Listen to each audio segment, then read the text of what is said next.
What do you do when things don't work out the way you planned? How do you react?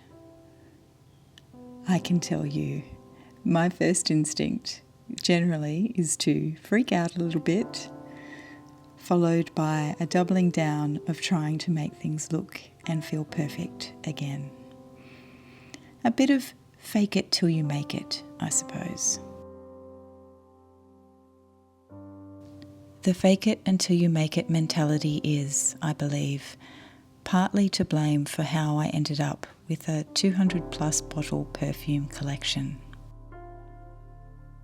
I never set out to own excessive quantities of perfume, though I do definitely have a passion for smelling new things on a regular basis.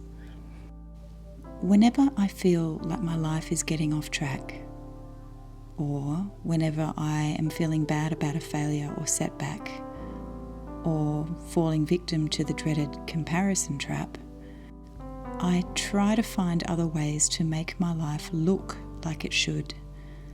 A great pair of shoes, a new perfume that promises to make me appear and feel a certain way. I thought this would make me happy, and for a time it did. But that happiness is always short-lived and inevitably wears off, and I end up feeling worse than I did before.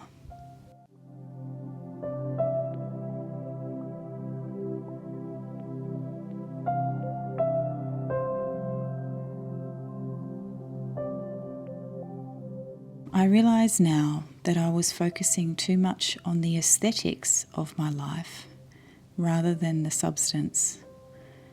Was I eating healthy? Was I exercising enough? Was I spending time on the things that mattered, like study, or spending time with family, or learning a new skill? When I recall what my childhood visions of my life were, they were quite simple. I was going to be a veterinarian, living on a farm, wearing overalls and gumboots on a daily basis. I didn't dream of fancy houses or clothes or big investment portfolios. I dreamt of simplicity and comfort.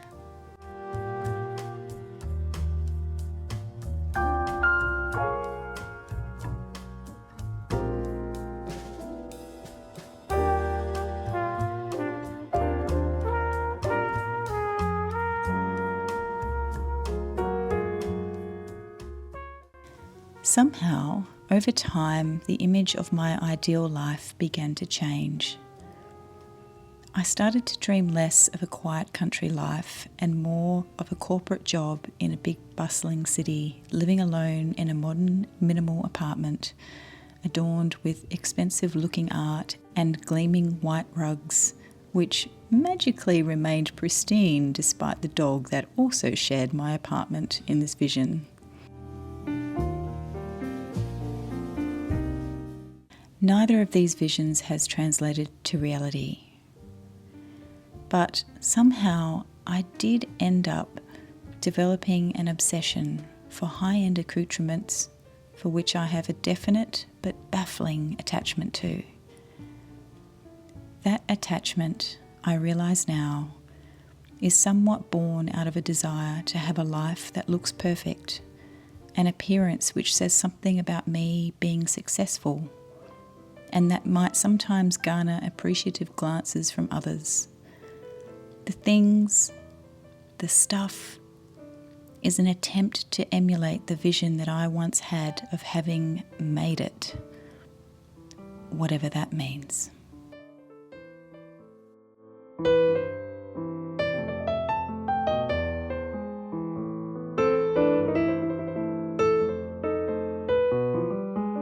Welcome back, everybody.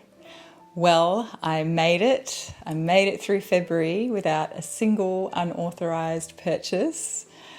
To be fair, February is probably the easiest month that I will have all year because the lack of shopping was somewhat offset by all of the packages that were still rolling in from the January purchases.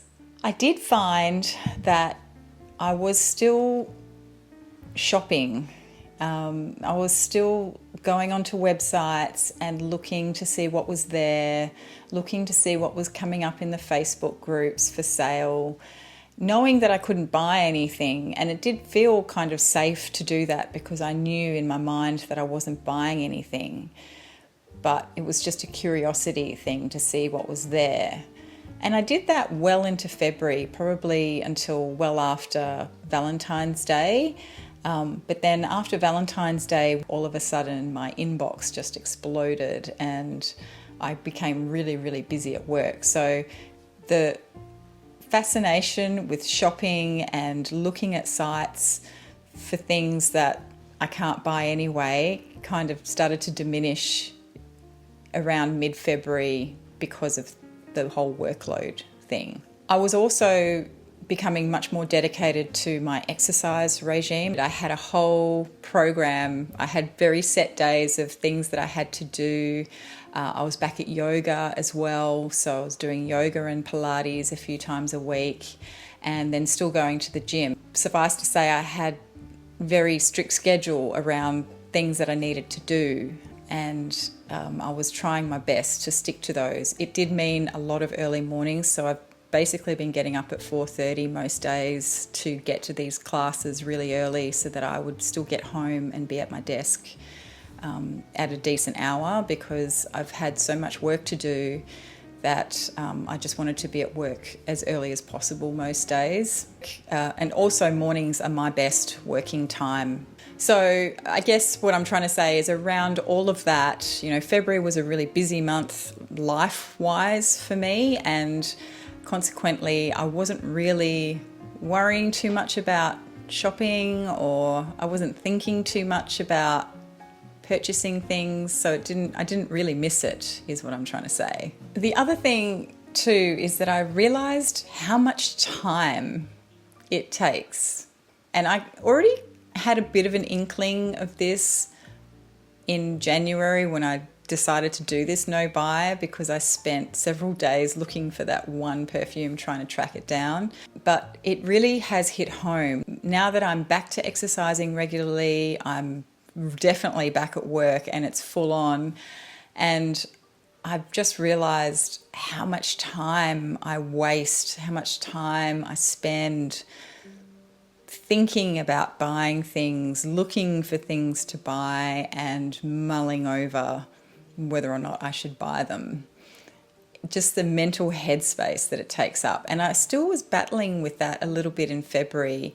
So once I became, I guess, more aware of that, I was able to consciously try and set it aside and focus more on the things that I actually needed to get done. And it was interesting because I really started to enjoy the things that I have to do on a daily basis a lot more when I wasn't distracted or didn't have this niggle in the back of my brain just thinking about stuff to buy. And I've started writing more as well and really enjoying that. So yeah, it's had an impact. I'm not saying that it's easy, and I'm not saying that all of a sudden my life is different. I do still have moments where I just default back to that activity because that's what my body automatically does. So it's still taking a fair bit of conscious effort to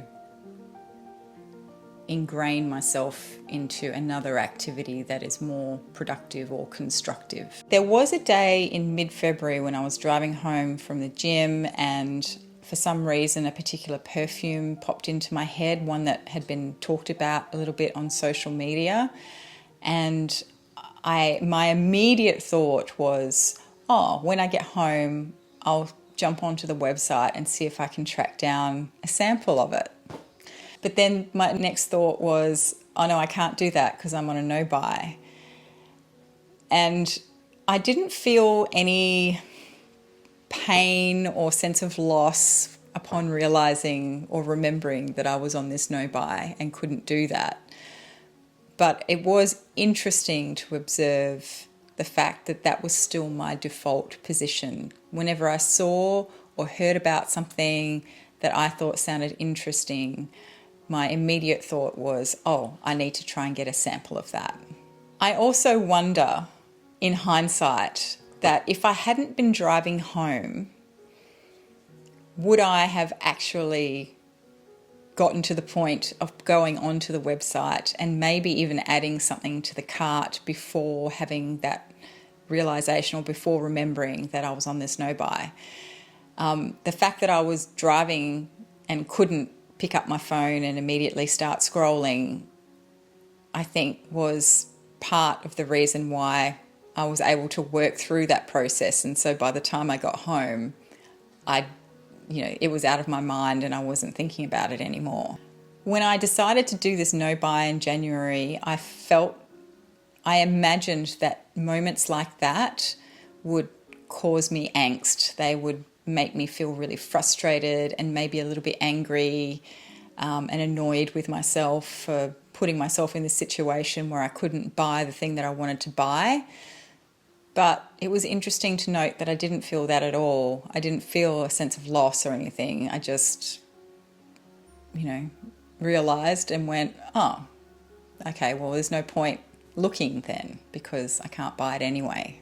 What I have been starting to do in the last month or so is when I do see or hear about a perfume that I think sounds interesting and that I would like to try, what I've started to do now is to go back to my own collection and start to think about fragrances that have similar notes. Even though I don't know what that new perfume smells like or the one that I was curious about, I might not have ever smelled it, so I don't necessarily know what it smells like. But chances are I know, or I can track down what the notes are, and then I can investigate and dig into my own collection to see if I can find things that might be similar. So that's been kind of fun, and that's been a way that I've been able to really start to enjoy and appreciate the ones that I already have. And the other thing that I've noticed in the last month is when I look back on the fragrances that I actually wore this month, and there's going to be a video about that as well, I just noticed that the number of perfumes was a lot less and I wasn't sampling as much. So I did still sample a few in the month of February, but I wasn't sampling as frequently or in as a frenzied manner as I have previously. And I thought that was interesting. So I am actually, for some reason, the not buying new stuff has slowed down my sampling, and it's actually slowed down my rotation of perfumes as well. And I'm actually getting more wears out of certain perfumes, and I'm enjoying really starting to observe these perfumes in a lot more detail. Along with the fact that I've also started journaling and writing a bit more, I've become a little bit more introspective, really thinking about things, trying to philosophize a little bit more. And I did start to think about the disconnect between what my life looks like and how I imagined it would look or should look. It's not better or worse. It is what it is. My life looks how it looks. And although there are areas that could definitely be improved, I'm not unhappy.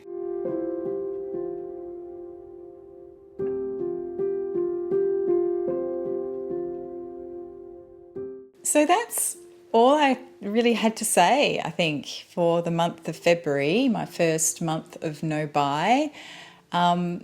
I really do feel like this NOBUY has changed the way I'm wearing perfume at the moment.